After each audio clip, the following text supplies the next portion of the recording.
All right, all right. Welcome, welcome. Good afternoon. It is good to be with you today. Shabbat Shalom. Have a beautiful Sabbath. It's nice here where I am. Hopefully, it's nice where you are. Whether you're joining us today on Horeb, on our Discord server, or if you are viewing on our YouTube feed, welcome. And today I want to hopefully get into some of the material that I covered in the class on Tissa. These were filmed a couple of years ago, actually, but we put these out again. I think they're invaluable teachings in some ways. And so today's I enjoyed especially because of the chart. It helps people to see between the two main accounts of the events described in what we call Torah portion Ki Tisa. I'm comparing, as you see on the chart, Exodus 24 and 32 primarily, with the same or similar accounts presented in Deuteronomy chapter 9 and Deuteronomy chapter 10. Now, if you don't have this chart, the chart is available on YouTube. It's available on Discord. It's available all over the place. We'll post those links. Hopefully, my good friends will post the link for those files, for this particular file, in the YouTube feed, the UIW YouTube feed, and on the Discord.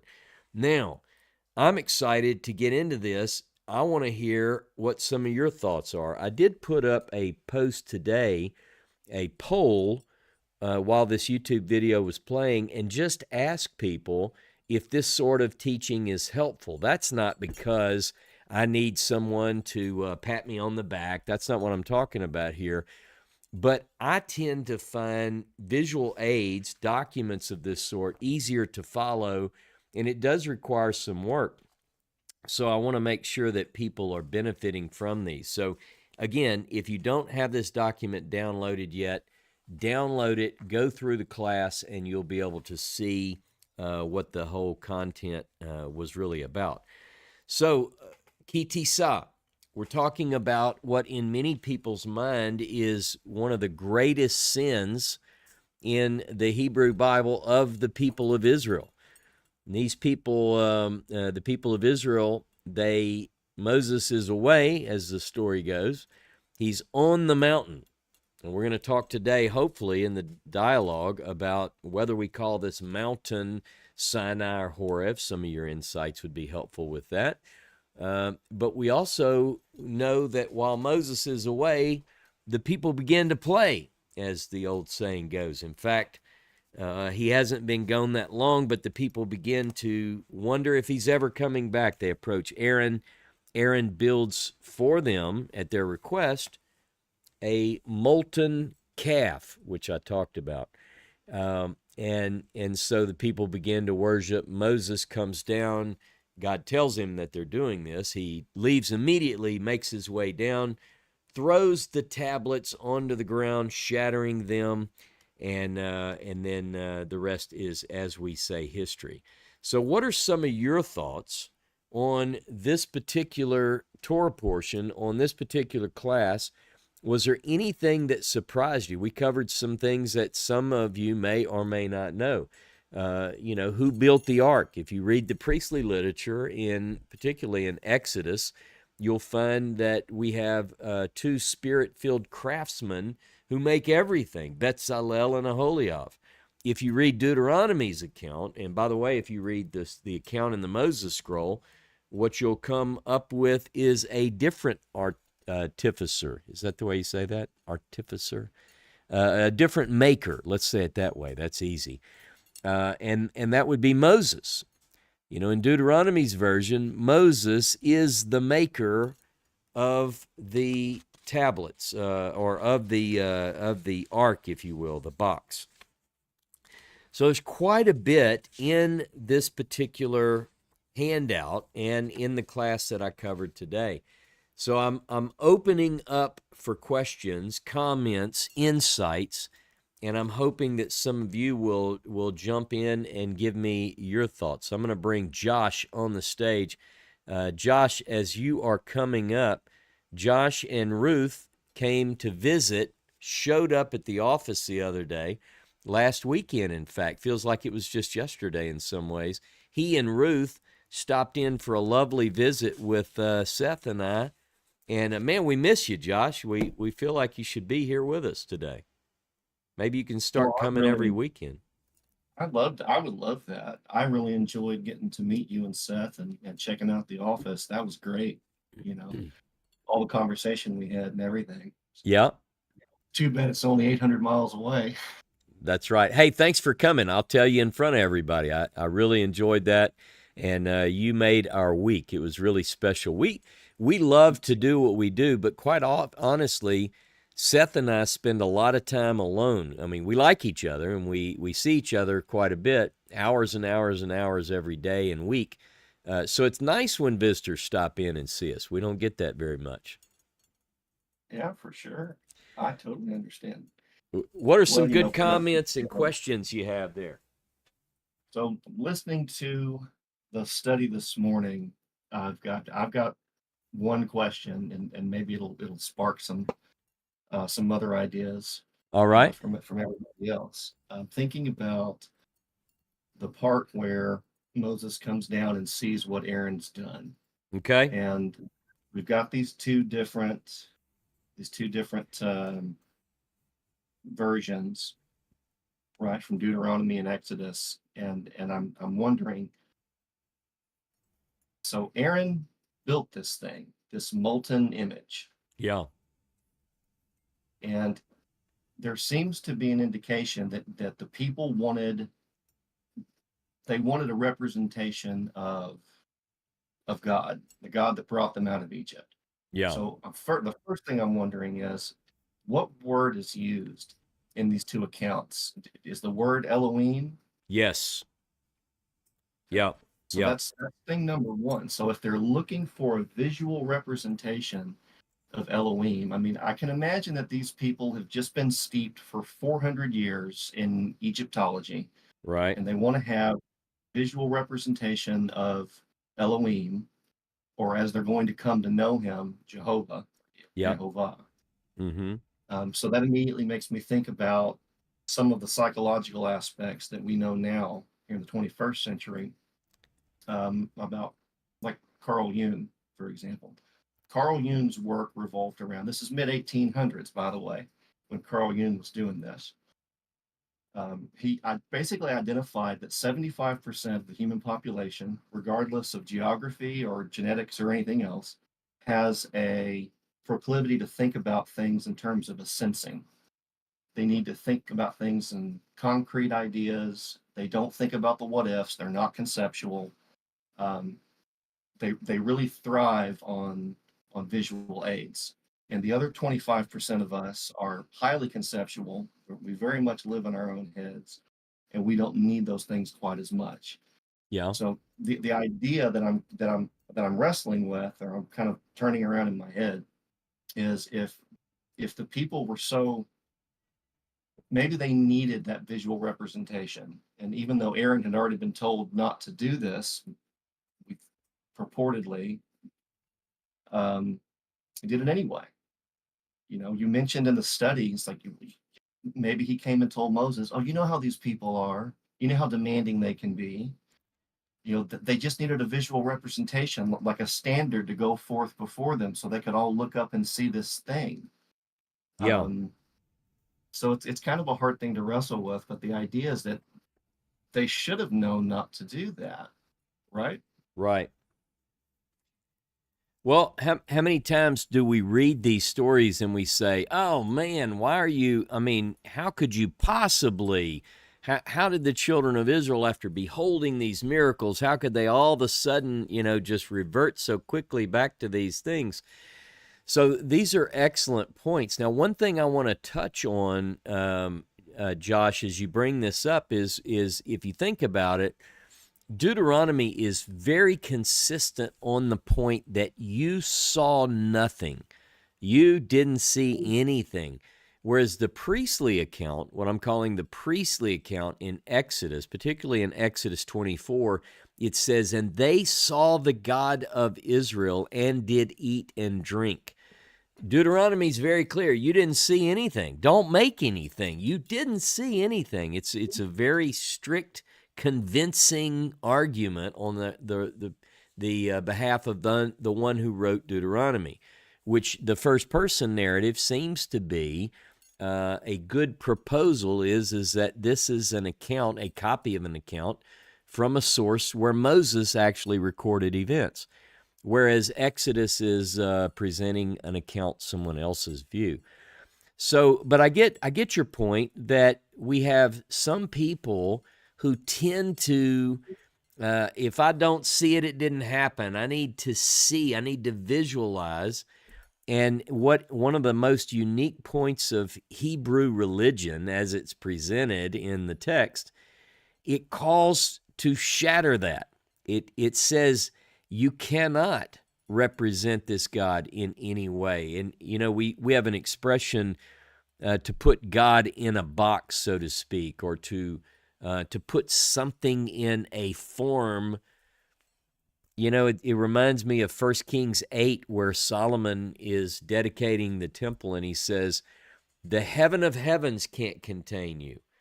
So the writer of Deuteronomy, scholars refer to this writer as the Deuteronomist, or a school of scribes that wrote from Deuteronomy all the way through the books of Kings.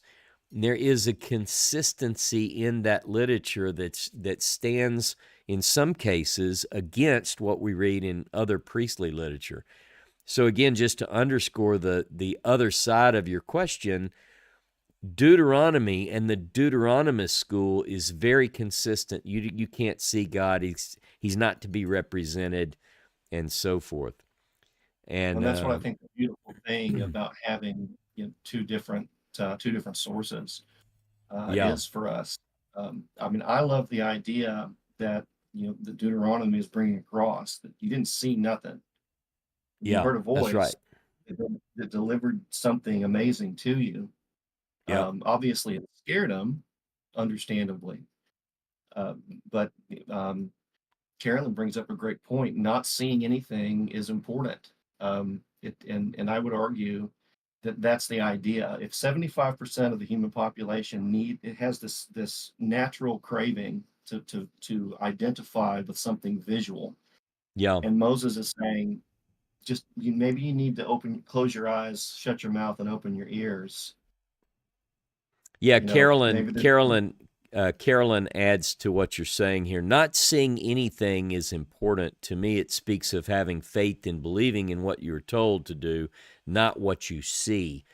Our eyes can deceive us at times. If you remember, according to the biblical writers, all the way back in Genesis, when the Bible kicks off, it's sight.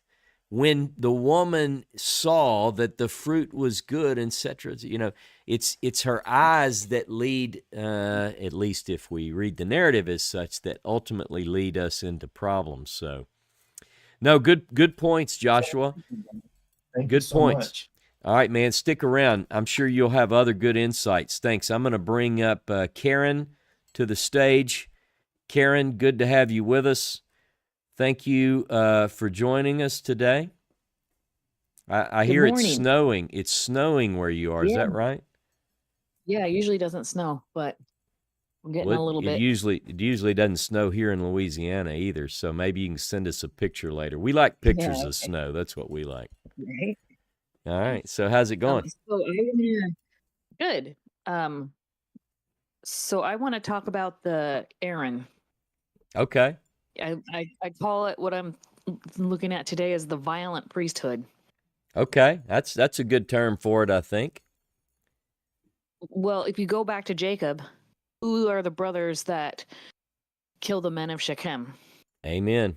Amen. Levi, instruments of cruelty, your sword. Right. And when God tells Moses, go get your brother Aaron, the people will listen to him. Why would they listen to him? Out of all the people among the sons of Jacob, why would they listen to Aaron? Unless he already had some kind of authority over them or was a leader of some sort. Okay. All right. I follow. I'm tracking. Some kind of predefined authority over them. Maybe he's a spiritual leader. Maybe he's a priest of a temple already. Who knows? And then, we see the author the priestly author trying to bury the sons of Moses. I know you've talked about that.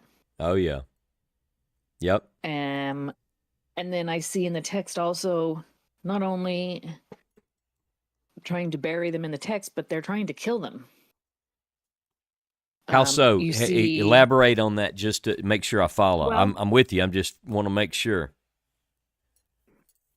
You mean stamp them write them out of the story? Yeah. Is okay. Well, not just write them out. I think they're physically trying to. You see Saul, he's in Nob, and he's saying they're gonna, they all have to die, but nobody wants to kill him. And why would Saul say that? That story doesn't make any sense to me. Yeah. He is a Benjamite. These people are Benjamites. Why would he kill his own people? And then they blame the Edomite. He single-handedly kills the entire town, and nobody else will do it. I don't know. That sounds like what do you want to? Sounds a little bit propaganda-ish. Like, let's just blame the Edomite.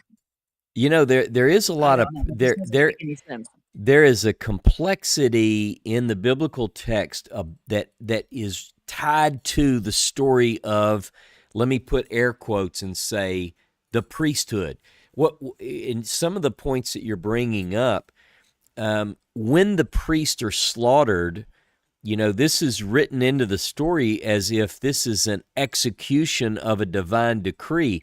But what we have is, from this point forward, particularly in 1 Kings, we see a divergence. We have two distinct groups of priests. Now, one of these bodies of priests, it's like they're written out of the story, and the priest, according to Zadok, ascend. It's like, excuse the way I put this, but one must decrease while the other increases. It's the story favors this particular priesthood of Zadok. But I'm with you in the sense that there is a tension in the text. And one thing that it always reminds me of when I read these stories, you bring up the story of Levi and Simeon and their cruelty, and how Jacob is really, really harsh on these boys.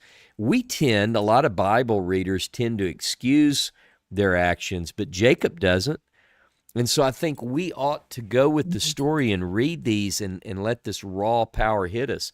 The other thing that you mentioned, and I want to touch this for a minute, you said that Aaron must be some authoritative figure. Why else would God tell Moses that the people listen to him?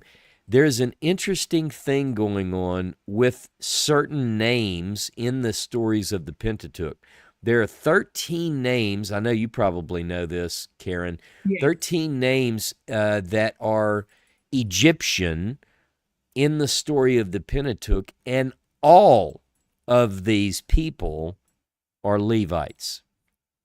Right. So academia struggles with, who are the Levites? Where do we get this group? Where did they come from?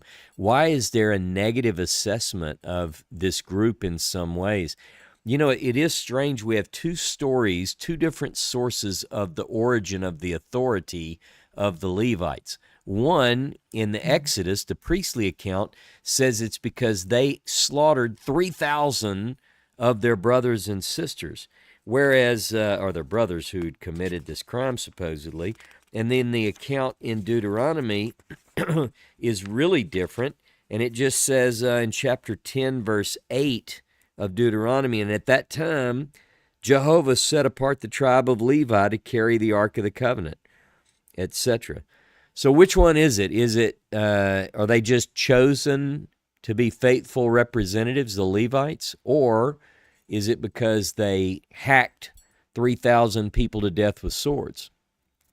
I don't know. I mean, they could have hacked them to death with swords, but then the writer's going to interpret that as being zealous for God. Yeah. Now I know there are different views of what we're talking about here. There may be people out there who have totally different views who said you sure are right they whacked them with swords, and that's because they should have whacked them with swords. And so maybe somebody wants to express that view. We want this dialogue to be engaging. So Karen is presenting a tension in the text, and I'm going to let her summarize her point. And if somebody has a different view, let's hear it. I know Karen wants And to hear it. I'll summarize with this. You see, later on after Solomon, he exiles Abiathar, who is the last of the priests of Nob, Yep. because he sided with the older brother.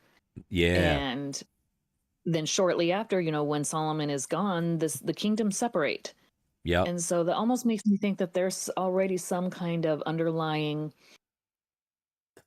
anger towards each other. The northern kingdom isn't happy with the southern kingdom, and it's more than just the kings. It's more than just the taxes.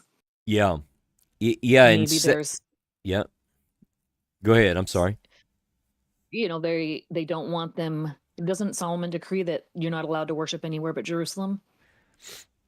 That's where the temple's going to be. Seth and I are knee deep into this right now. And Okay. we are. I mean, because we're working on this Northern Prophet series, which we're not rushing to get this thing done because it's going to be so good, and we're getting into all these details. But you're right. In 1 Kings, Solomon banishes Abiathar because he picked the wrong horse, basically, is the way we say it. He picked the wrong candidate. It's no different when you read Kings and Chronicles in particular and you see the different reporting.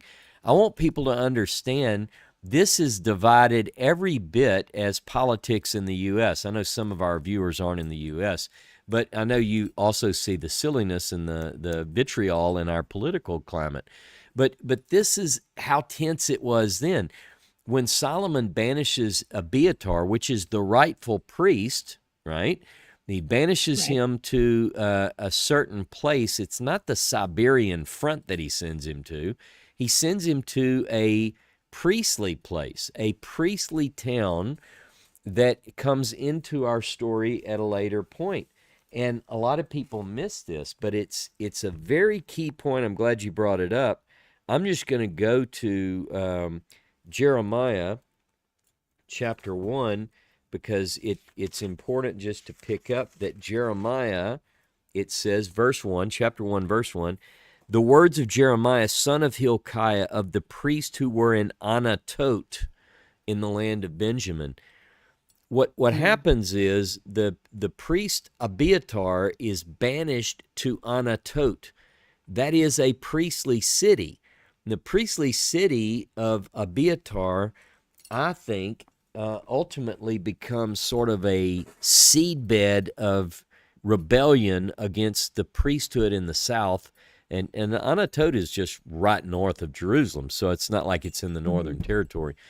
But you do have this distinct group of priests, and they seem to possess different traditions. So, for instance, Jeremiah is of the priest of Anatot, the banished group. But it's so interesting because he is very much against the priesthood in Jerusalem. Just read Jeremiah. I know we know that. So anyway, good points, though. And genealogies will say that, Abiathar, how do you say his name? Abiathar? Yeah. I mean, he's a descendant of Moses, not from Aaron. Is what some of the genealogies will say. Yeah, it's tricky, isn't it? If you study the priestly genealogies. I'm sorry. So, I mean, it looks like there's... Oh, I'm sorry. I mean, I think Friedman says something about that, and like Frank Moore-Cross says something about him being from, so it seems like there's this kind of war between Moses, the descendants of Moses, and the descendants of Aaron. And the descendants of Aaron are kind of mafia. They're the violent types. Yeah. It's a rough priesthood. It really is. The priesthood is rough throughout history. From the very beginning here, we see Aaron is leading a coup to build an idol. And I know there was some discussion in the chat about, is it big, is it little? We don't know. But whatever the case, they build something, a molten image, and Moses is up on the mountain, and Aaron tells him, he's part of it. I mean, he actually does it. So there is at least one source writer who is not favorable to Aaron. Deuteronomy, the rabbinic literature tries to make this, to take the guilt off of Aaron. So the rabbinic literature says it wasn't Aaron. Get this, surprise twist. This is rabbinic literature, says it was the Erev Rav, the mixed multitude, those dirty, nasty Gentiles. They led those pure Israelites into pagan worship. But that's not what the text says. It's Aaron. So what we see, though, is the sources tell us quite often. Sources are real honest with this. We just have to trust the sources. Right. Not a good group. A mafia is the way I think you put it. Yeah, it's a rough crowd. Right. Anywho, that was my thoughts on Aaron and today's teaching. Hey, good points. Good points. I'm going to bring up Dave Tyler on the stage. Thank you, Karen. Enjoy the snow. Okay, thanks. Bye. All right, I'm going to bring Dave up, and I see you, Julia. We're working through, so...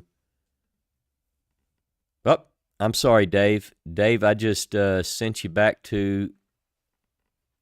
Let's bring you up again. Raise your hand again, Dave. Let's try this again. I fired you back. Okay, here we go. And now, welcome, Dave. Okay. I'm sorry, brother. I didn't mean to do that to you. No, that's okay.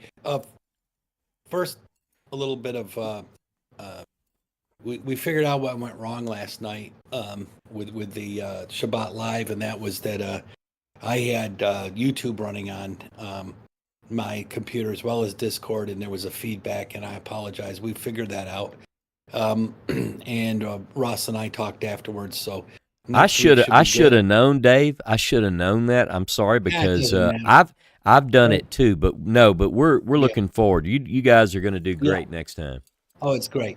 So I want to say something that most people, a lot of people I know want to bash the Israelites all the time, and that's okay. But in my work, I work in other cultures. I worked in Afghani culture. I worked in Iraqi culture. Well, there are 3, possibly 5 cultures in Iraq, and so on and so forth. But the point is this: if just look, I was born in the 1950s in America when everybody was straight up. You said a Pledge of Allegiance. I respected the flag. I fought for the flag. I know people that died for fighting for this flag. And I have a respect for the Constitution. Not that America does everything right. I'm not saying that. But today, because of the continual postmodernism philosophies beaten into our children, they find the flag offensive. And a lot of people. And they think that anyone who's got any kind of conservative leanings are evil, mean people. And that happened in the 50s till the 2000s. That changed. Everything changed. And I'm not trying to cause a problem. I'm just saying, look at what happened to the culture in such a short time. So then go back to Israel. You are for hundreds of years, you're in an Egyptian culture. And it's awful hard to just separate. It's not like they knew the faith of Abraham the whole time. I don't believe they did. They didn't I even follow know his you name. now. I follow you now. So let me ask you this. So if I can jump in with one statement, I was thinking about the old expression, you can take the people out of Egypt, but you can't take Egypt out of the people. Exactly. Okay. And when you look at the people today, I'm not upset with these people. They've been brought up in a culture that disrespects anything that can be the status quo. It doesn't matter what the status quo is. They disrespect it. And so my point is that if I was an attorney for the Israelites going before Jehovah, Yeah.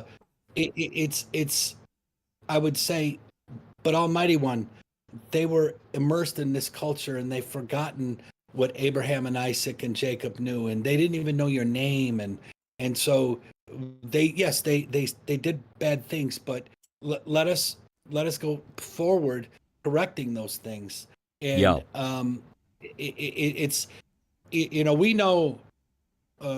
I studied a lot about the Second Temple, and one of the things that happened is when they were sent back from Babylon, they were even given money to build the temple from the Babylonians, and they used Egyptians to help make that temple because they didn't have the people, and so the Second Temple has a lot of Egyptian influence, And then, and again, if we go back a few years, when Abraham wants to build an altar, the Almighty says, "Do not cut the stones; just pile them up." And where in the heck, how did they get that beautiful temple? So this went through a lot of maturations and changes, and God again always allowed them to get away with it.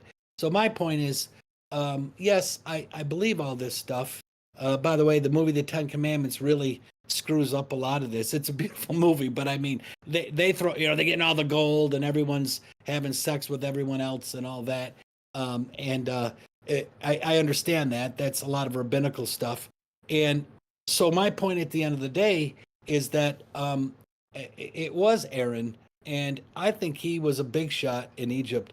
People listened to him, and he had that. It's like a politician today. They can say what you want to hear, but when they get into office, how are they going to do? How are they Yeah. going to do that in office? They can't. So I don't want to go on about this. I'm just saying that remember where they came from, and culture has a huge impact on things. And so from my perspective, a lot of that's coming out, and maybe Aaron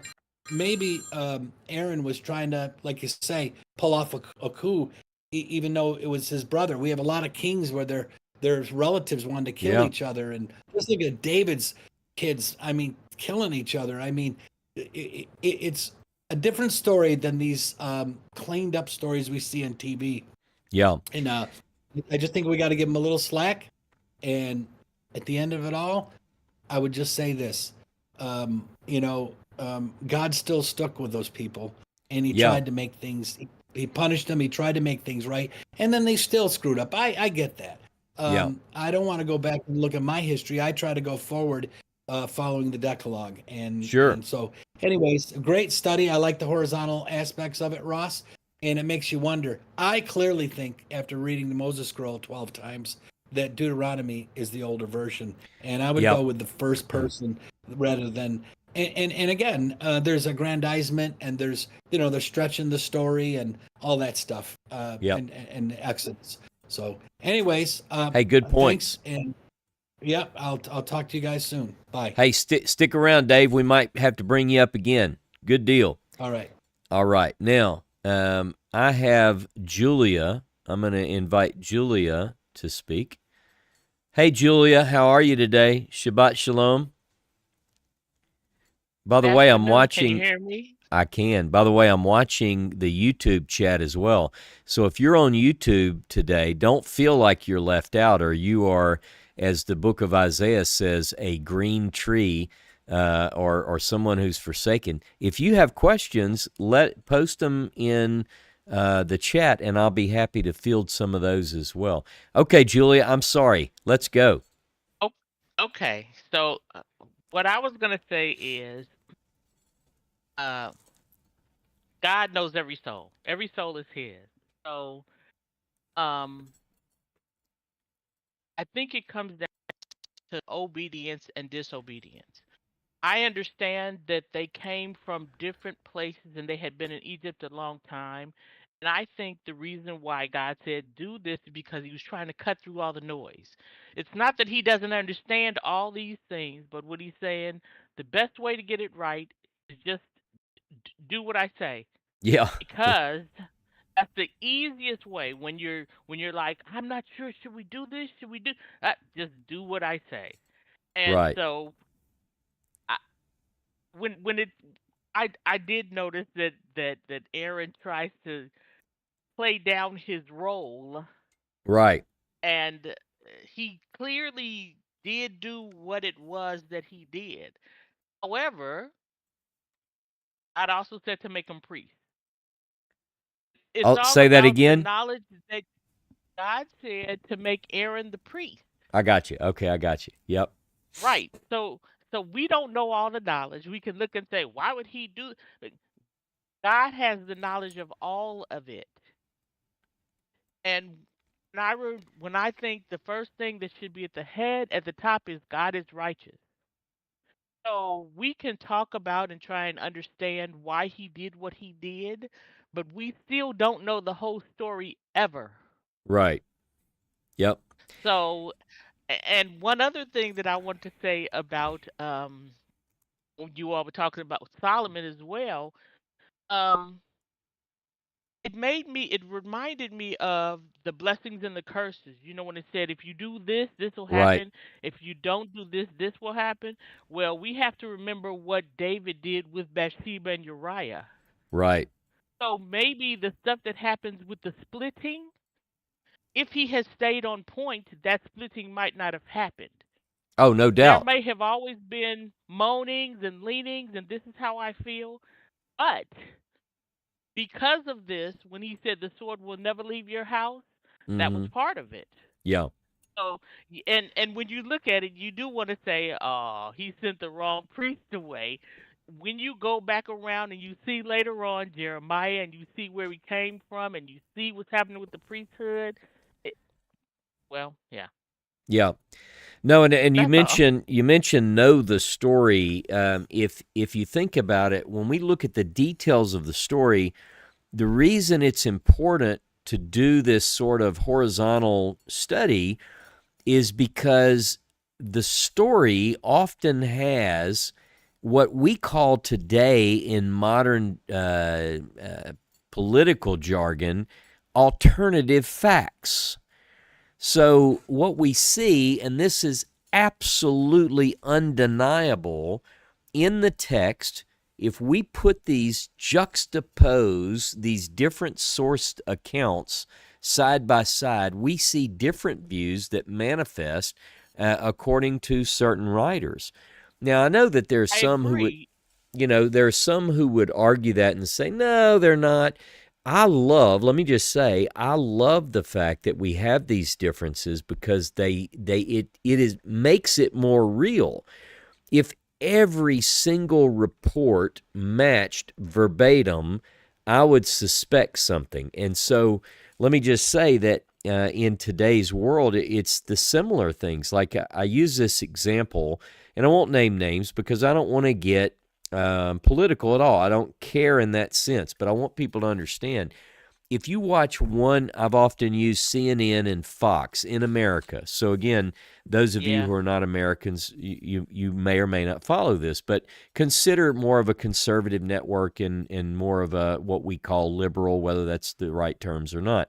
Again, not getting political here. However, you will get, if you watch the same news stories unfold, these two different groups are going to present the material in a different way. I promise I you, I that is what we I see in Kings and Chronicles. All right, I'm sorry, I Julia. Go ahead. agree. Yes, Yep, I was gonna yep. say your side by side reading of Exodus and Deuteronomy reminds me of Kings and Chronicles.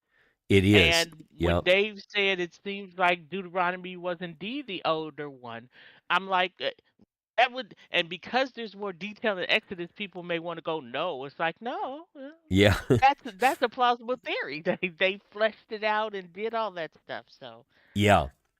uh, Yeah, no, I appreciate, and what I want people to do is there are times where when I teach, I'm going to present things a certain way, and I know that there are people who don't agree with my view on that. And you know what I want people to do when they're in that place? I want them to challenge it. I want people to say, look, Ross, I think that's too far. Consider this. Look at this text. What about that? Because I find that the people who study with me And that's you, Julia. That is the 50 some odd people that are joined with us right now between Discord and YouTube, and the hundreds that will watch this video over the week. These people, you are people who have studied these things as intense or more so than I have. So when we get in these opportunities to discuss things, please feel free to raise your hand, suggest other views. That's where we're really going to, I think, make strides towards understanding these things. Okay, I agree.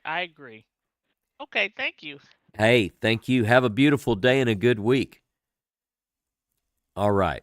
Okay, there's Nikita. Nikita, I'm going to bring you on the stage here, my friend, and welcome. How are you, Nikita? I'm doing well. Shabbat Shalom to the congregation of the Most High. How are you? Shabbat Shalom. I'm doing wonderfully today. Quickly, the appointment of Aaron being the high priest. A lot of people see that appointment as being something to be desired. Aaron was in blood from that appointment up until the day he died because of all the sacrifices that continually had to be made. I know some people have they're employed as butchers, but if you think about the number, the volume, the sheer volume of people, and his family had to make sacrifices, bloody sacrifices, continually for that sheer volume of people. Yeah. It was, I mean, we look at mega church preachers now and think, oh, they have these big houses and cars and all that. No, that would not be. To me, it's almost like a punishment or his pardon repentance. He had to submit to that until he died.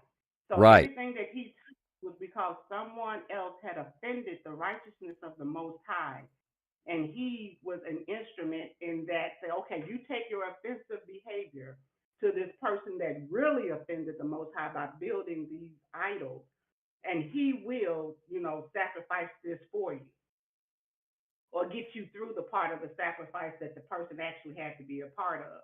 So it's not necessarily that Aaron was rewarded. I mean, everybody has their own view and perceptions of how they see it. But I can't imagine from the moment I get up in the morning to the time I go to bed that I'm in blood all day. And not only am I in blood, but I have to eat that which was sacrificed. You thought the quail was enough coming out of their ears. Can you imagine having to do all of that? But that's all I wanted to add. Hey, no, beautiful point. Look, one thing that I was thinking of when you were saying that, there is a rabbinic saying that is based on some of these same points, and that is that those who are closest to God are judged with a harsher judgment. And, you see, particularly in the priestly literature in the book of Leviticus, very early into the book, his two sons commit a grievance, a sin, where they bring a strange fire into the tabernacle, and people can debate that. People have said they were drunk, they did this, they did that, whatever. But the point is that here are the sons, the two sons of the first high priest are struck dead. And Aaron is told, basically, don't cry. I mean, he's allowed to mourn some, but it's very quickly, he's required to get back on the job.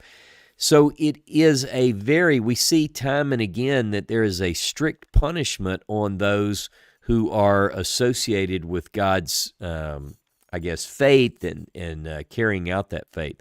One other point, and this is not necessarily, thank you, Nikita, thanks for your point. I'm going to let you enjoy, have a good Sabbath, by the way. You too. And by the way, hang around if you have other questions. I see Charles has his hand up. I'm going to bring Charles up on stage, and then I'm going to come back to this idea of the Levites and the names, the Levitical names that we find in, make myself a note here, in the Pentateuch. Hey, Charles, how are you? I'm doing good, brother. How are you? I'm doing wonderfully. Thanks for asking. Is my volume coming through okay? Yeah, man. Sounds good. I hear you perfectly well. Okay. Hey, I just listening to all this today. I got in a little bit late. This family troubles. I don't know a family in the world that don't have some kind of trouble like this unless they're a very, very small family. Yeah. Um, I just I see it everywhere, and something that really blessed me today. I don't remember who brought it up, but it was like the alternative facts Yeah. and how you could like look at one news channel, look at a different news channel. And it's the same thing they're talking about. They just have a different perspective. Right. We ought to do us a little broadcast where we get somebody in CNN attire and put them on and let them read Exodus, and then we bring in somebody from Fox and read Deuteronomy Yeah. just for a comparison. Yeah. Yeah. No, I think this it's a good example, and wherever someone falls out, we can have people in our group who are lean towards what CNN puts out. We may have some for Fox, whatever. I don't necessarily think we have to stir up a trouble. But what I am saying though is everyone, wherever you fall on the political spectrum, you recognize my point. I think people would say, yes, I know that there are different ways of reporting, and it is alternative sources. I mean, they're pulling from the same story, but they're presenting it with their spin. We call it spin. What I'm trying to do when I teach is put both stories out there and get at the source. In other words, beyond the spin, behind the spin, what does the story tell us? And in some cases, the answer is that the Bible gives us, the source material gives us different versions of the same story. I see Dave Tyler posted a no spin zone. That's really what I'm trying to present here is what is the story behind the alternative facts that we see in different hands that have had a play in the Bible. And I'm not trying to upset someone's faith here. I'm being honest to the text. A lot of people will tell you, I believe every word, the inspired, authoritative, inerrant word of God. And when they're faced with the fact that we have different sources telling these stories, they either want to close their eyes and not look at it, or just simply say it doesn't exist, and it does exist. So maybe what your point about bringing people to where they could discuss things like one represents one group and one represents another, that's actually not a bad idea. If you took this document that I posted today and you had someone represent the view from Exodus and you had someone represent the view from Deuteronomy, it would be very instructive, and that's why we make these things. So good points, Charles. What else do you have? That's a good idea. Maybe we'll do that sometime for fun in the evenings or something. Yeah, that'd be fun just to sit around and do for the grins and giggles. But another thing is this document that you have today. Yeah. This side by side comparison has done me more good in my Bible studies in the last year than the previous 10 years.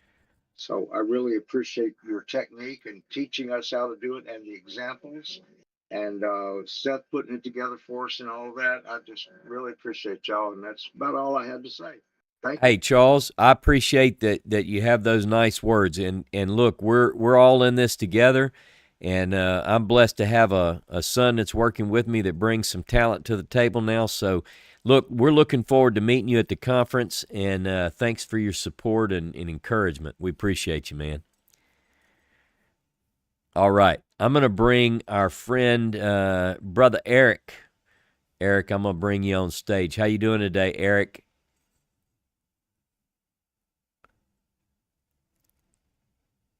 There he is. Doing fine.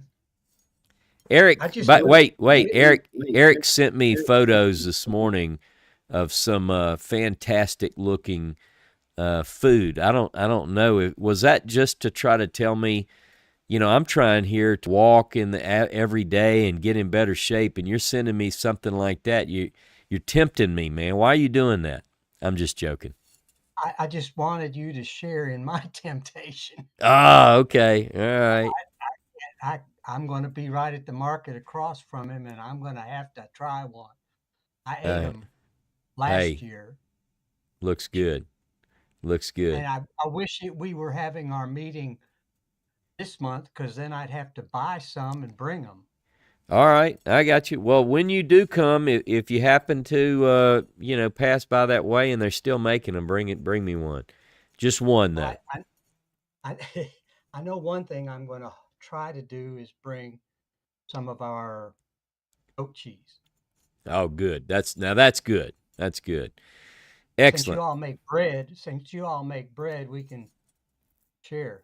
That's right. Yep. We're talking about food for the conference right now, but I'm sure you have comments that are food of another sort.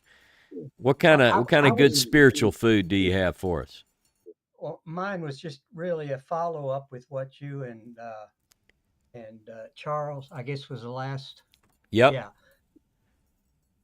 It's just like me in the news now. When I do see the headlines, which is the most wonderful thing on the internet anyway, you can just read the headlines and get the gist of everything they're going to talk about. But it comes out of specifically Israel lately. I wait for a week before I find out what the truth is. Yeah. I mean, all these instant reports that we get, 99% of the time are wrong. There's something else going on, and it's kind of like looking backwards to why the scripture is written one way as opposed to another. I mean, I started out learning, oh, wait a minute, there's an Aramaic version and there's a Hebrew version, and then look at all these differences in our English versions. You add that all up, especially when you don't know those languages. Yeah. It's got a lot for us to chew on now. You've been doing this a while, Eric. We've talked, and I know most of the people who watch us have as well. But Seth and I have discussed one of the things that I think is lacking. A lot of people don't really know how to study, and we've actually considered putting together maybe a video at some point. I mean, we don't have it on our list of things to do this week or this month even. But how do you study and have a camera? We have an overhead camera we could bring in and give people some tips on, how do I do it? Not that I have the best way or the market on how to study, but it might be helpful to teach people. I give you an example, Eric. Today, one of the things that I pointed out in this sheet is in the English, it reads a certain way in one version, and it reads in English a different way in another version. But when you look at the Hebrew behind both of those phrases in the same Bible, the same version, what you see is that the Hebrew might say exactly the same thing. And that's why, here's something that gets me, and I'm going to, before I say this, I'm going to defend James Strong. James Strong is a scholar from the 1800s. He is most notably known for his work, The Strong's Concordance. Now, people who study the Bible and have been studying for a while, they might say something like, oh, Strong's, I hate Strong's. Strong's is not the most accurate, blah, blah, blah. Let me tell you something. This guy, with a drinking cup of water and a pencil and paper, charted every word in the Hebrew Bible and the Greek New Testament, by the way, and gave them a number, and much of what we now use in academia is built on his work and other 18th, 19th century scholars. Now, having said that, I'm telling you, I love the fact, and I'm so thankful to God that he inspired Dr. Strong to do what he did. But sometimes when I first started studying, I would look up a word. Let's say I wanted to do a study on the word love in the Bible. And at the time when I started, I was a Christian, so I would look at it in the Old Testament, the Hebrew Bible, and I'd study it in the Greek in the New Testament. And you come away with, you look up a word and it might say, this word means this, gives 4 or 5 definitions. And what I have since come to know is that you can push beyond that broadness and quite often get at a root meaning that sheds Exactly. light on all the others. I hope people are following what I'm saying, because I think that if we can learn to really dig and learn some very simple tools, all of us could really do what it is that we need to do to get back at the original ideas that are put forward in these ancient documents. All right, Well, Eric. critical thinking is, I think, like where we were listening to, let's see, who was it? I guess it must have been David. Things changed very seriously from the 50s and before and to the 60s and after, in my opinion, just like he was, I think, saying. Critical thinking and understanding that people may not have it exactly right and taking it for gospel, forgive the phrase. Yeah, no, that's fine. That it's everything was written by Moses, for instance. Yeah, Well, my dad, a historian, my mother, a librarian, taught me a whole lot on that cusp, which I find myself falling into at times, of what became of schooling, if you will, from those times. So it's yeah, difficult. And if you don't understand, you need more than one source. I think we talked about this last time. You got to have more. You got to look at the whole picture, just like we used to be able to do with different news sources, because you could go and read somebody else's country, another person in another country's view on what was going on in America and get a clear picture between the two. yeah, But now it's all the same. They just spew out each other's, shall we say, garbage. right. Yeah. No, it's some the skills that are required to study are the same whether you're studying biblical literature or anything else. I mean, I would add that we should ask God's guidance, but I would say we ask God's guidance no matter what we're studying. So there you have it. But if we're studying in matters related to faith and biblical text, I think that we use our brains. I see some of the comments that are coming forward, and that's what a lot of people are saying. You know, no one is requiring us to turn our brain off at the door, so to speak. When we walk into a question, there are things that we grew up hearing. There are doctrinal statements that we signed up for at some point in our life, maybe. But I want to tell people it's okay to have questions.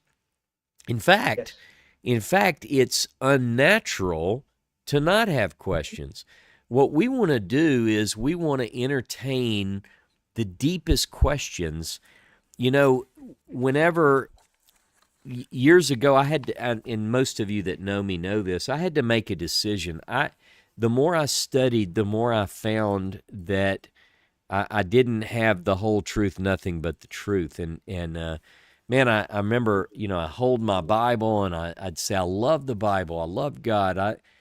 I don't want to go against what I've been taught, because particularly from Christianity, there's this idea, hold fast to that which you've been taught.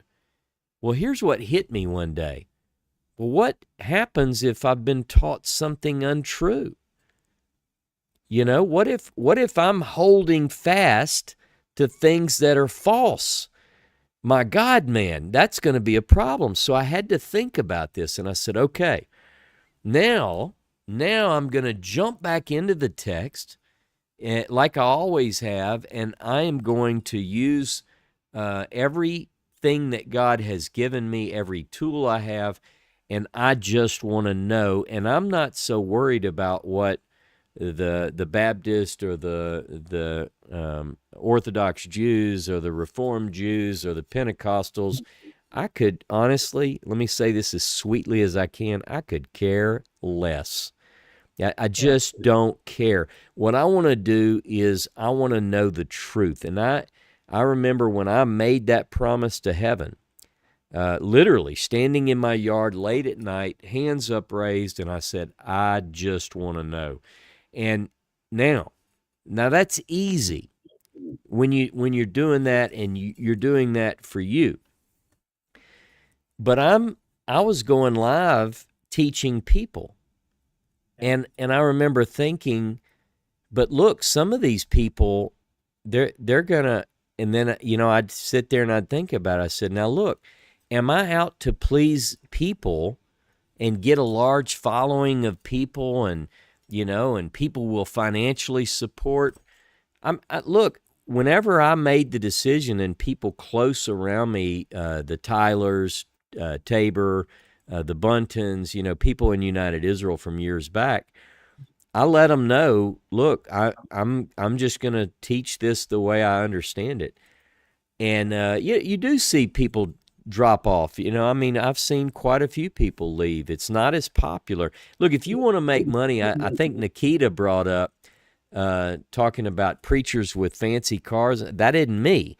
Because there is a way to do that, and I am not doing it, and I won't do it, So, Well, that really, in several different aspects, really reminds me my road to where I am now actually started with no religion whatsoever until I was reborn when I was 47. yeah, And the thing that got me started was the emotion when I was brought into a family in a church. yeah, And quickly I learned they weren't looking at things like I did. And it only took 2 years before I started Torah. And, it's just interesting that way. The other part is your front yard experience, and raising your hands reminds me of one of Nehemiah's testimonies, yeah, except his was on a mountain. yeah. And it two special guys. Thank you. Hey, thank you. I'm looking forward to meeting you face to face. Even though we exchange text and things like that, it's going to be nice to get to know you. So I'm looking forward to that. Okay, look, I want to give other people an opportunity. We've got quite a few people on that have been listening, and maybe you have some thoughts. I have been keeping an eye on the YouTube chat as well. There's some good conversation going on there, not so much questions. Miriam is mastering this. Miriam is in 2 places. Thank you, Miriam, and others as well, because that keeps both groups in the loop. David Tyler does that very well. Miriam says, Jeremiah 16:19. Our fathers have inherited lies, vanity, and things wherein there is no profit. Very powerful passage that she quotes there. And, that's one of the things that I think drives me forward. When I read a text in the Bible where a group, Jeremiah 16, you can read it for context and determine very clearly who's talking, but this group is saying, we've inherited lies. And so what are those lies? And if this group, if you say, well, that's not talking about my group, whatever your group is, whose group hasn't inherited lies? That's the bigger question. And what do we need to get past those lies we've inherited? what is it? And I've used this in several of my classes, but remember, Jeremiah also says in Jeremiah 8:8, this one floors people, but it says very clearly in Jeremiah 8:8, who are we to say that we are wise and the Torah of the Lord is with us when the lying pen of the scribes has made it a lie? What in the world does that mean? How are we to take that? And if that's true, can we get past those lies? Can we understand what it is that that has been altered? So there's a lot in front of us. There is a major task before us. It involves courage. It requires courage. It requires a consistency. And I think together, I see Joshua says the same thing, we can do this together, but we have to be honest. We have to be honest to Moses, honest to God, honest with the text.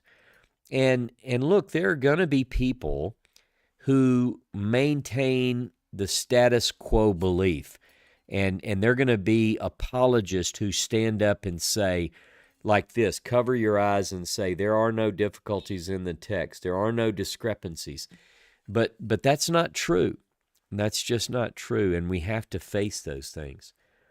All right, I see Clody knows that I need some help here. So, Clody, I'm going to invite you to the stage. Welcome, my friend. How are you? Shabbat Shalom. You just have to unmute. We see you. There we go. I hear you. Do you hear me? Yes. Okay. Shabbat Shalom, everybody. Shabbat Shalom. I don't think that you need any help. However, I was really struggling with a thought all throughout the discussion today, because I think that a lot of people are trying to understand better and to study better and to go until the end, which is the truth. So it's a big amount of people that are starting to understand the lying pen of the scribes. Right. But there is a big difference between these people, because some people choose to believe better, to love more God, to love more one another, nature, and to become better human beings. Yeah. And to try and be patient and wait for the hand of God and for his discoveries. And there is another group of people that choose to not believe anymore. Yes. Who choose to be discouraged, who choose to become ironic, sarcastic with whoever believes, and who lose their faith. Yep. So I think we have you have started a very beautiful discussion in Discord as to how all of us started to read ourselves out of any religion. Yeah. But I think that the second or another good question for each and every one of us of this congregation of the Most High, as our sister would call it, I think that it is very important to know what kept us believing and what kept us faithful. Amen. Yeah. That's what I had to say. No, let me comment on that. That is very, very eloquently put. And you know, the difficulty for me is one response. Let's say when I started discovering that there was more to this than I had been told, I had to make the decision. Either I share that or I don't. Because if I have to be concerned, and I am concerned, to exactly what you bring up, Clody.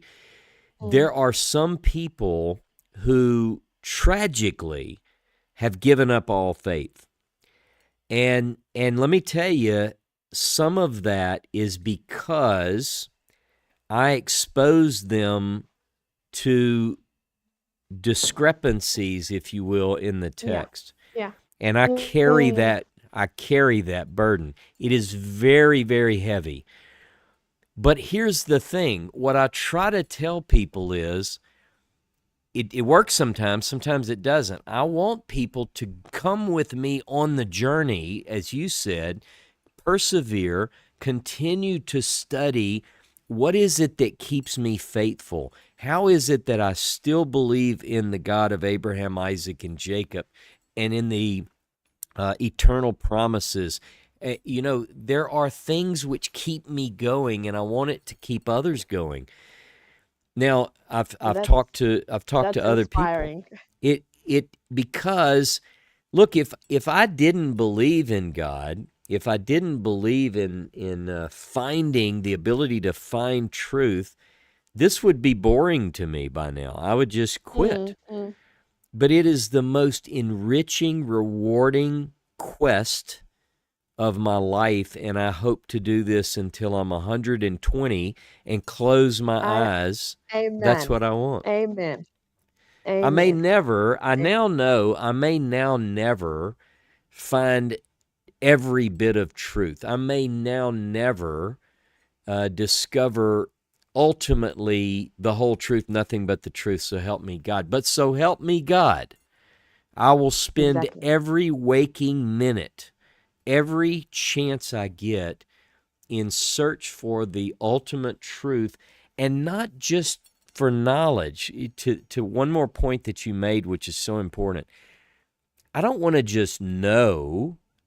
I want to know in order to know how to live and live a life pleasing to God and friends. How do I make other people's life better? How do I love God and my neighbor through what I know? And one other point, your point was so well put.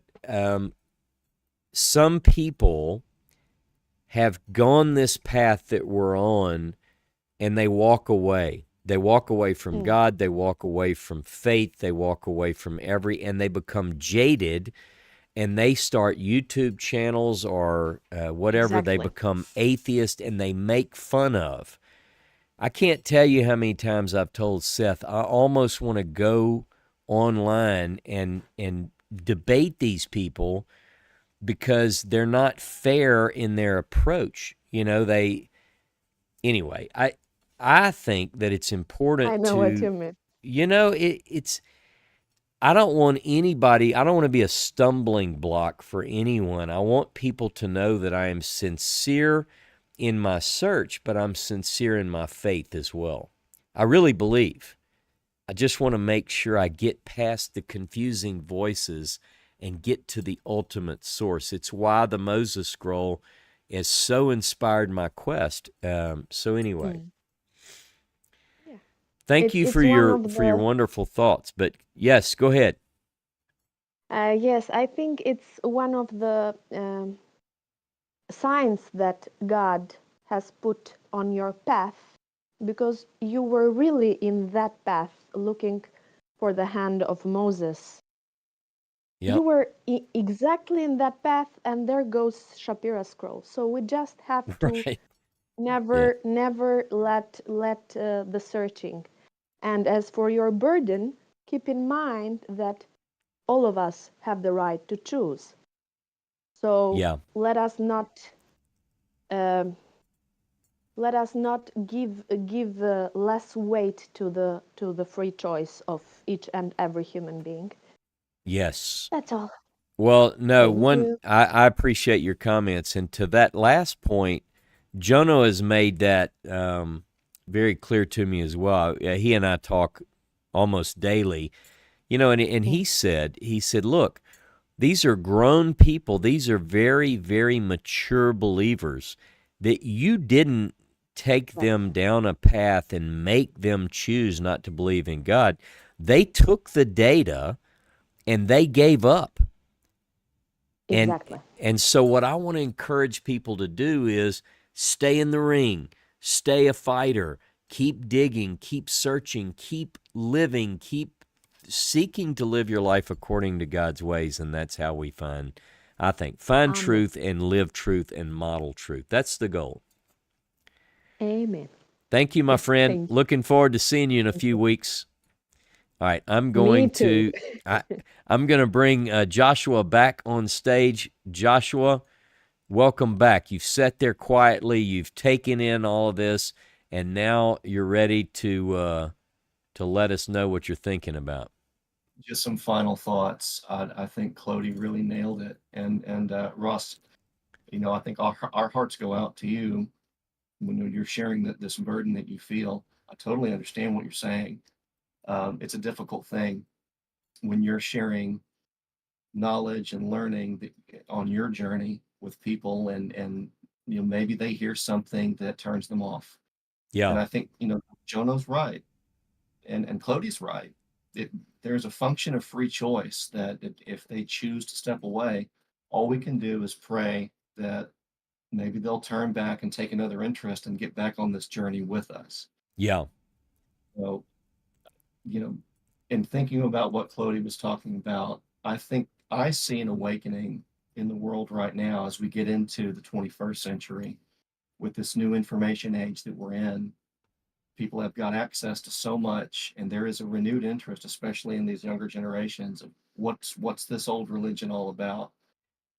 And my takeaway from that is the exhortation that we have in Malachi at the very end.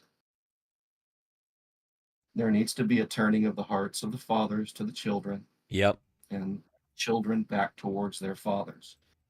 Now, the exhortation is if we don't do that, something bad's going to happen. Right. But I want to focus on the positive. If we can continue, no matter our fundamentalist, disagreements, or however we may view our current perspectives on the text and faith in general, if we continue to turn our hearts towards each other and try to support one another honestly, with fairness, Yeah. I think we can get there, and we can fulfill this mission of this end time Elijah to get our hearts turned towards each other so that we can avoid bad stuff. Yeah. No, I agree. And, in a very literal way, applying this father and son thing, I tell you, just working with Seth day to day, a lot of times you think about my life. I have 6 kids, and my kids had to go through the craziness of living with me on a search for God that had no bridle. Some of my older kids were very active in church, and they were very much brought up in Christianity. By the time you get to my younger sons, which Seth is in that group, Daddy was doing his thing, and Daddy was really into his religious world, but the family wasn't going anywhere. They were fed up with in and out, and we were this, and we were that, and we were going to do this, and until the point that I created, in some ways, spiritual orphans. And I mean that. I want people to understand where I'm coming from when I say that. I grew up in fundamentalist Christianity, and although my faith path took me to another place spiritually, I had that foundation, that strong foundation, a love for the Bible, constantly reading the Bible, prayer, all of those things. Whereas, you can't study and impart your knowledge into people who aren't studying, who aren't involved in church or synagogue or whatever. I'm saying all that to say I think that there are other people who, like me, have been on a journey that brought them in and out of organized religion, and you may too have spiritual orphans along the way, and not just kids. But what I'm here to say is that because now Seth and I are working together, thank God I'm able to go back and fix some of that, I think. But here's the beautiful part. It also helps because Seth says, wait a minute, you're teaching this, but a lot of people that need to hear this message don't know that. You've got to do it a different way. You need a different approach. How do you reach people? You know what I'm saying? So it's a challenge for me. I don't have to step into an arena where I'm teaching a college level course every Saturday. I can do other things too that take people and really present the material. Anyway. Well, the beneficial thing for me has been, being able to maintain relationships with the people I know that I've turned off to the Bible and religion over the last 30 years. Yeah. And what's been the biggest help is them knowing that I've been on a journey, difficult journey, because I take this very seriously also, just like you do. Yeah. And just them knowing that I'm doing my level best to wrestle with God or struggle with who and what God is so that I can be the best human being I can be, the best husband, the best son, God willing, the best parent one day. Yep. That's been helpful for the relationships that have been a challenge in my life. Just them knowing that I'm trying to do the right thing. And obviously, I'm sorry for any hurt. And I know that I'm guilty as everybody else, especially whenever we were steeped in strong fundamentalism. But oh yeah, we all struggle through that at some point. That's right. Yeah, it's a glorious path. I wouldn't trade my life for anything. I've been in, everybody could say something very similar to this. I can look back. I made a lot of money when I was in industry. I don't make a lot of money now. I don't care anymore. There are things that I used to worry about or focus on, and thankfully I was able to have a job in industry while all my kids were in school. And, I've had, it's almost like I'm almost thinking about the Apostle Paul. What does he say? I've had much, I've had little, but what I have maintained for the past nearly 4 decades now is a strong desire to search and to discover truth and to convey those findings as best I can with no holds barred, as Dave put it, no spin. And the fact that I have a group who is willing to listen to that. In the room with me now is a good friend of mine who is a Christian, but we can have great discussions. And I'm not trying to push anything on him. He's not trying to push anything on me. We come together, we discuss things. We don't have to agree. See, I constantly find myself telling people, I have people who write me and say, I've got to leave. I can't do this anymore. I can't go down that path. Here's one that's my least favorite. I can't sit under your teaching. No one's sitting under me. Please understand that we are sitting together. We're discussing things. If you don't agree, don't leave. Don't leave. Stick around. Let's talk. Seth put together, he loves this conversation when we have it. In the Discord, we have a category called clashing convictions. And we want that to be not a fight. Don't get the wrong idea. But it's when two different opinions clash. I stand a certain way when it comes to what my view of the sacrificial system was. But there are other people who don't agree with me at all. So what do? We come to the clashing convictions, we come to the dialogue, and we discuss these things. So that's what I want people to do. That's the only way to do it, in my view. I agree. I think it's the only way. It's the only way that's going to work. I think there's a lot of fear. There's always been a lot of fear, for us, if we do something wrong or believe the wrong thing. Yeah. I also think that so many people are looking for a leader. Yeah. Instead of reading the text and getting the sense, which is what I get from the text, when Moses tells Joshua, I wish that all of my people would be Navi. Yeah. There's something to that. Maybe we should stop looking for a leader, and the only leader we should be looking for is the Almighty. Hey, I'm here to sing that song with you. What page in the hymnal? I love the idea. Like, people have asked me, what do people call you? Do they call you rabbi or pastor or reverend? Call me Ross. My name is Ross. We're brothers. You're my sister. You're my brother. We are fellow people on a journey in search of God. I'm not in any exalted position. If I follow God's ways, then I ought to be the lowest. Like, if you put a hierarchical chart, you go, well, Ross is at the top of this group? No, Ross is at the bottom of this group.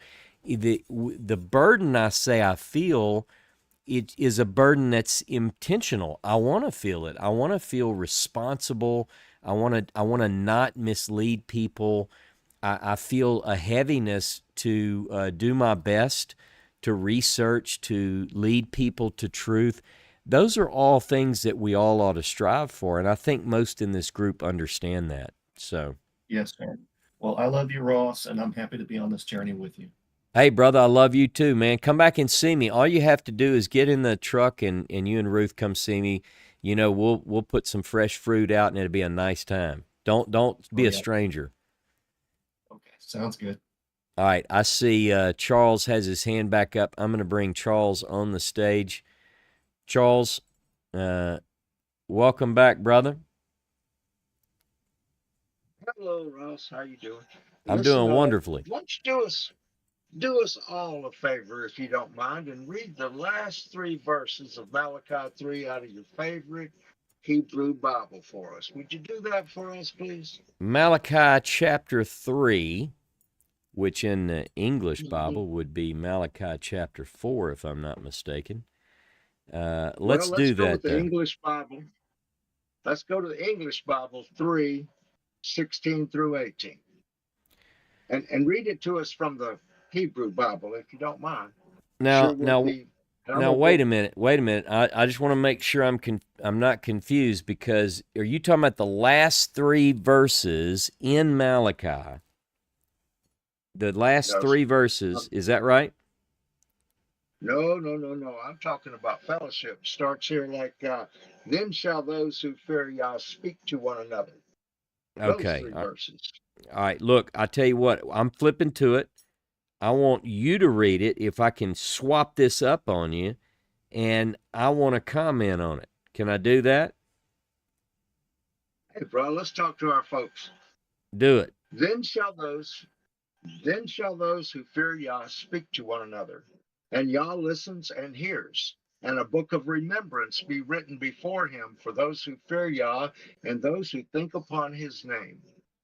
And they shall be mine, said Yah of hosts, on the day that I prepare a treasured possession. And I shall spare them as a man spares his son who serves him. Then you shall again see the difference between the righteous and the wrong, between one who serves Elohim and one who does not serve him. Man, that is a beautiful passage, isn't it? Let me look at something here. Just so everyone knows, in the Hebrew and in the English Bible, these verses are numbered the same. It begins, as Charles said, in chapter 3, verse 16. Now, the differences in the verse numbers come later. But then, Charles, and I'm going to throw it back to you, one of the most important parts about this, I think you're thinking like I'm thinking, and what we're doing now is this. We as a group are coming together, all of us who fear Jehovah, we're speaking with one another, and if this is true and this is us, there is a book of remembrance that was written before him for them that feared Jehovah and thought upon his name. Now, the next part of this is the one piece I'll touch, and then I'll throw it back to you, Charles. It says that they shall be mine. The next part says, Jehovah of hosts, even mine own possession. This particular passage where it says this word possession in Hebrew is segulah. Segulah is the Hebrew word, means a special treasure. And in Exodus, I think it's used the first time in Exodus. I'm going to go ahead and pull this up. Hold on one second. Do you have something to add while I look this up? Charles, I'm going to look up this word and see where it's used. You still with me? This is happening right now. What's that? I think this is exactly what's happening right now for us. I here. do too. I do too. All right, look. This prophecy is being fulfilled right now. So just so you know, I've taught on this in the past, but where it says they'll be mine, this group is going to be God's, and when he makes up his special possession. Segulah literally means a treasure. And here are the verses. It's used 8 times in the Hebrew Bible. Exodus 19:5. Now then, if you'll obey me faithfully and keep my covenant, you shall be my segulah, my treasured possession among all the people. Indeed, all the earth is mine. Deuteronomy 7:6. For you are a people consecrated to the Lord your God. Of all the people on the earth, the Lord your God chose you to be his segulah, his treasured possession. Deuteronomy 14:2. You are a people consecrated to the Lord your God. The Lord your God chose you from among all the people on the earth to be his segulah, special treasure. Deuteronomy 26:18. Same thing. He promised you, his treasured people, who shall observe his commandments. Malachi 3:17, which we just read. And then Psalm 135. For the Lord has chosen Jacob for himself, Israel as his own segulah, his treasured possession. This is one of the most important words in all the Hebrew Bible. The final two occurrences, one in 1 Chronicles 29:3, the other in Ecclesiastes 2:8, deal with literal treasure. So what God is saying is that this group who comes together to speak often to one another, we're at least doing it. Many of you are with me 3 times a week. That's pretty often.